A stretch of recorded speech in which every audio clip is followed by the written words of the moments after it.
కార్తీక పౌర్ణమి సందర్భంగా శైవాలయాలు దీపాలతో కార్తీక శోభను సంతరించుకున్నాయి.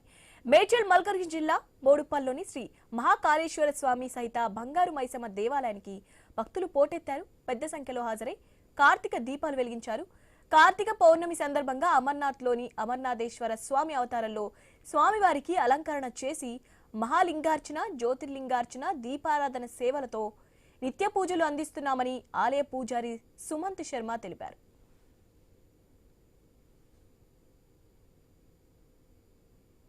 మహాలింగార్చన, జ్యోతిర్లింగార్చన, దీపాలంకరణ సేవతో పాటు స్వామివారి యొక్క విశేష పూజ ఉంటుంది.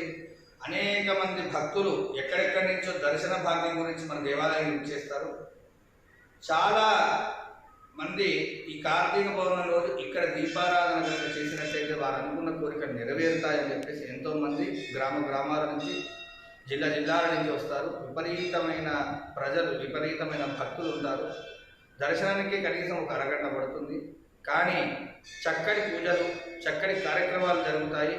అందరూ కూడా సుభిక్షంగా ఉండాలనే సంకల్పంతో ఈ కార్యక్రమాలన్నీ చేయడం జరుగుతుంది.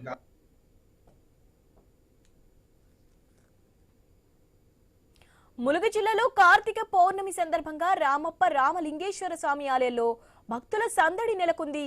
ఉదయం 5 గంటల నుంచి ఆలయానికి చేరుకొని శివునికి ప్రత్యేక పూజలు చేస్తున్నారు. హరినామ స్మరణతో ఆలయం మారుమోగింది.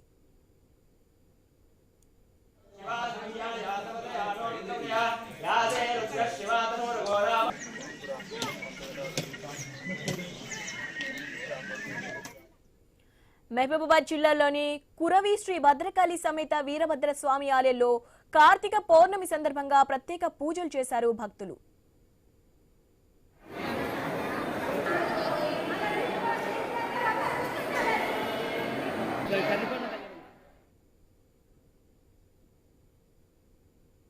ఉమ్మడి గుంటూరు జిల్లా వ్యాప్తంగా కార్తీక పౌర్ణమి శోభ సంతరించుకుంది. గుంటూరులోని పెదకాకాని, అమరావతి ప్రముఖ దేవాలయాల్లో భక్తుల కోలాహలం నెలకొంది.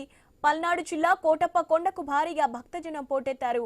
బాపట్ల జిల్లాలో దక్షిణ కాశీగా పిలువబడే మొరతోట శివాలయం, అరవపల్లి, గోవాడ ఆలయాల్లో భక్తులు పూజలు చేస్తున్నారు. కోటప్ప కొండ త్రికటేశ్వర స్వామిని దర్శించుకోవడానికి భారీగా భక్తులు తరలి వచ్చారు.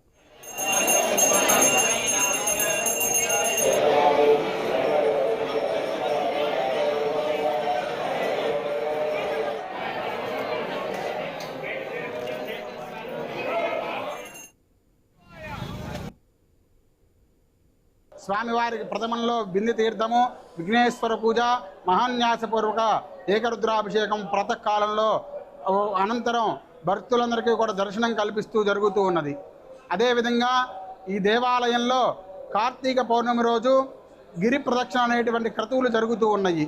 ఈ గిరి ప్రదక్షిణ అనేటువంటి బ్రహ్మ, విష్ణువులు, మహేశ్వరులందరికీ కూడా ఈ గిరి ప్రదక్షిణ ముగ్గురికి చేస్తే, బ్రహ్మ, విష్ణు, మహేశ్వరులు చేస్తే ఎంత ఫలితమైతే వస్తుందో ఈ గిరి ప్రదక్షిణ చేయడం వల్ల ముగ్గురికి చేసినటువంటి ఫలితం కలుగుతుంది. కాబట్టి అదేవిధంగా సాయంత్రం 5 గంటలకు జ్వాలాతోరణ కార్యక్రమం ప్రారంభమవుతుంది. 6 గంటలకు